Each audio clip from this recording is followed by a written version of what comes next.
Good afternoon, everybody. It is I, the villainous and volatile valuer of Vintage Volumes, vying for viewers, as usual, with videos. Back with another 5 books from the Kingpin of Union Square. So let's see what we... Oh, by the way, there was no riot there. There's an entertainer who has management, staged an event, NYPD kettled them, and then they lost their shit. Like a bunch of cops encircled and pushed around a bunch of kids, and then they got weird, and then they were cleared out. And in the entire thing, there was not a single storefront broken into. And that is the basic definition of a riot, requires there to actually have been property damage, right?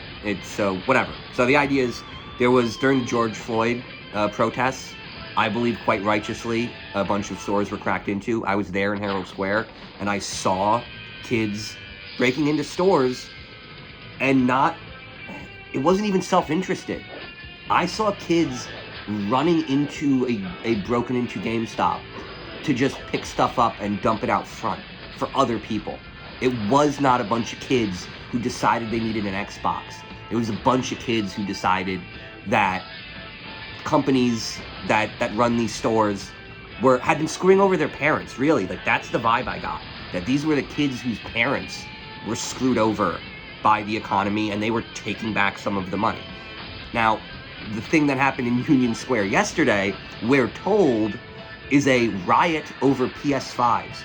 Except there's a GameStop 90 feet in one direction and a Best Buy 90 feet in the other direction. If 20,000 kids wanted PS5s, they were there, okay? So everything you're gonna see about Union Square, you're gonna keep seeing very small clips. You're also not gonna see the clips of NYPD smashing a kid's face into the back of a van. Like, the only violence I've seen in any of the pictures is NYPD hurting kids. Then there's 2 cars being damaged in like a 30-second video that keeps getting looped. So let's just be honest about what Union Square is. You know, there was no riot, and, you know, my guy will be there selling comic books today, right? That's how it works, you know? So, Union Square is strong. So, we are here with, Got Milk ad, very classic 90s nonsense.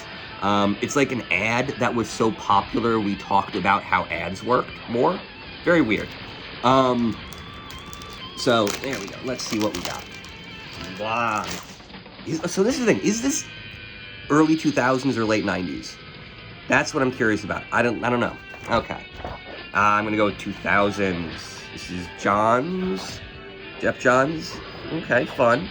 See, this is the drop. This is me complaining about marketing more so than even the comic book, because when I first got into comics, the ad for Zit Cream was itself a weird comic about a crew of astronauts on like a Zit blasting space. It was retarded, but it was a lot of fun. And now we just get these dumb Zit happens. It's the same kind of sparse marketing. Like, no, you don't get it. It's so simple that it's clever. And then these guys get paid a bunch of money, and then whatever. But I think this is a good era of comics. This is Jeff Johns. So this would have been before Blackest Night? Like, I'm trying to think of when this would have fit into the continuity. But I'm not seeing the usual, you know, publishing info page where I get all that data. But, yeah, I mean, it's one of those things of, you know, Johns and Goyer. Yeah, cool. You buy it. You buy good writers. And that's where we're at. Good writers write good stories. You're going to sell me something a good writer wrote for $1? I'm buying it. There we go. Oh, Quake 4. Quake 4. Nope, not going to engage. I'm sorry. You got the, it's literally, it's the same rant, because it's the same, do you remember when I got the Hexen ad for an ID Software game?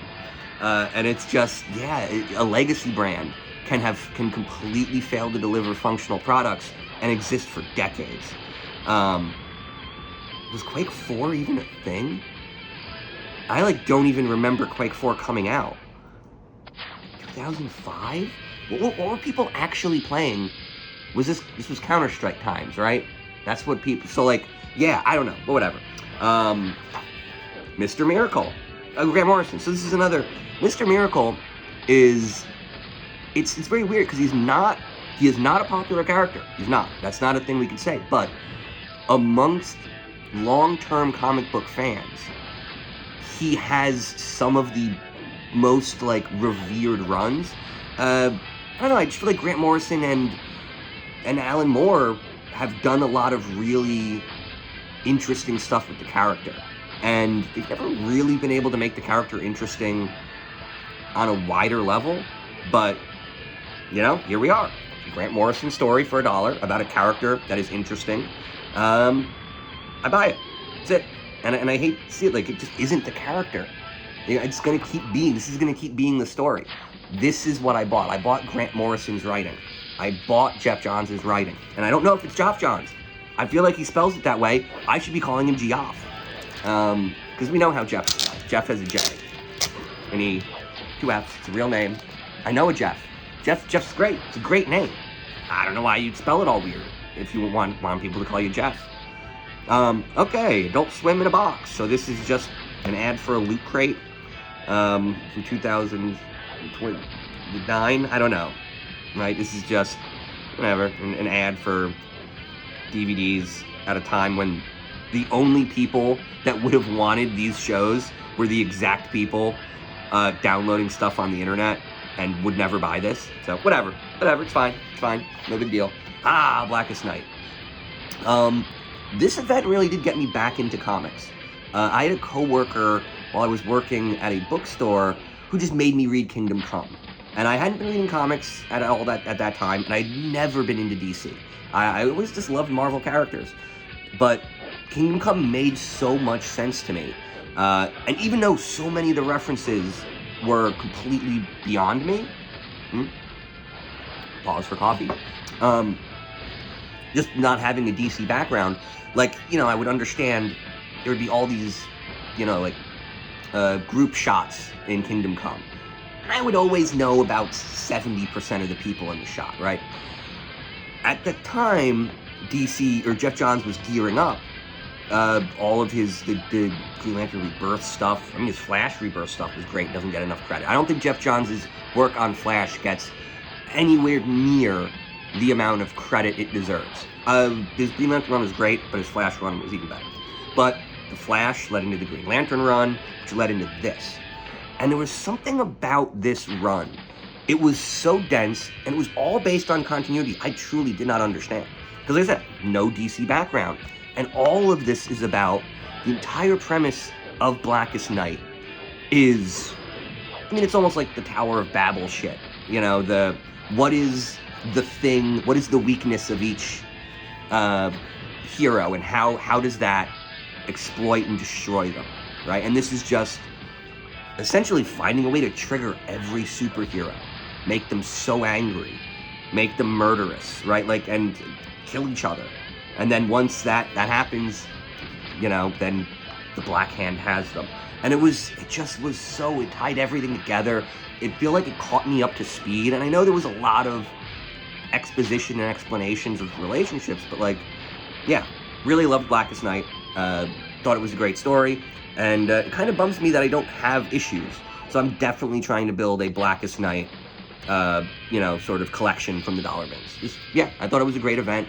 It was very ambitious as an event, and I actually think it stuck the landing. Here we go. Okay.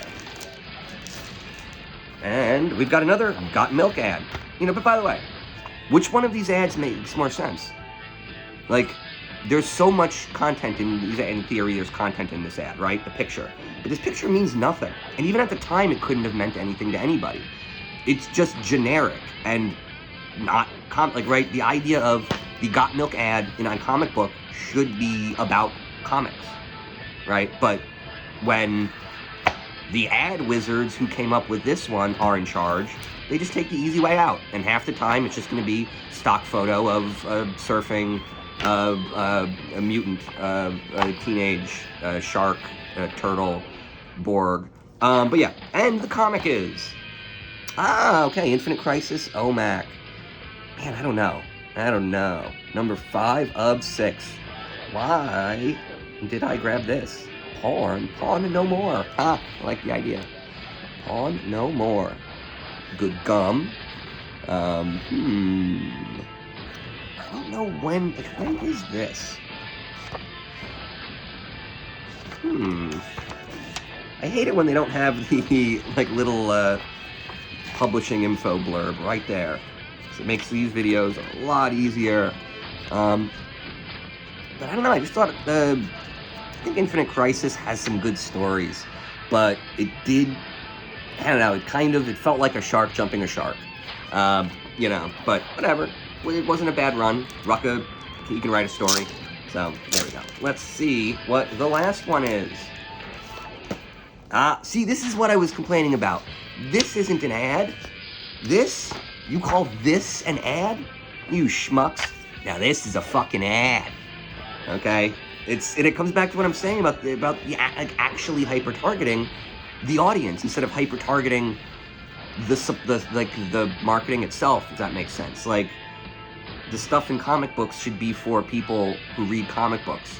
And when you just go with generic stock photo, you lose something, you know? And so they used to, the ads in comic books were literally their own mini comic books. And then people get lazy and they do this shit. Got milk? Yeah, whatever. Let's see what the book is. Oh, Spider-Man, slip sliding away. This is a fun one. I mean, this is just, like, what was this thing? No friction? What was this whole thing? Yeah, so this is just, you know, I guess, is this copper or bronze? 1987, old Spider-Man. Look, I'll buy an old Spider-Man book for $1, you know? Basically, oh, look at this guy, complaining about Americans. Yeah, just a fun laser tag. Oh, that game, we thought that game had so much potential. Just not great. I feel like there's a version of laser tag that could be good, but we always, like, would figure out how, like, weird and bad the guns were, and that you could just, like, shoot it up in the air and it would just hit everyone, or just, like, weird shit. So it never really was that great. Hey, look, another ad that is itself a comic book. This is the ad wizards doing the work. There we go. Okay, so we've got just a guy literally sliding away. Like, so it's just fun nonsense. This is just some stupid, right? It's the really dumb villain is always fun. Like, you're like, yeah, that guy's not going anywhere. He's not a cosmic level. He's not going up against the Avengers next. He's just some schmuck who's trying to steal a thing. Yeah, so it's always fun. 5 new books, a lot of great writing. Yeah, and that's it. Well, I mean, I don't know. I feel like this one might be shit, right? This one might be shit. This one's going to be fun but dated. This one's definitely a good story. This one's probably groundbreaking writing. And this was part of a very, very important event that I do think it really did bring DC back in a very real way. And I think DC threw it all away when they did the New 52. I think what they did was offensive to the work done by Jeff Johns and Snyder and Morrison and all these guys that had done really amazing stuff that it worked. It was commercially viable. It was super popular. It had all the bells and whistles.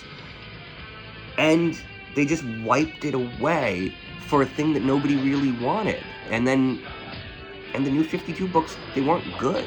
And we're still kind of dealing with the lack of continuity as a result of, I mean, I don't even know, they've kept rebooting. They did, like, Flashpoint and then combining stuff, and the idea is just, I don't know. So the idea is, I think we need to get back to this.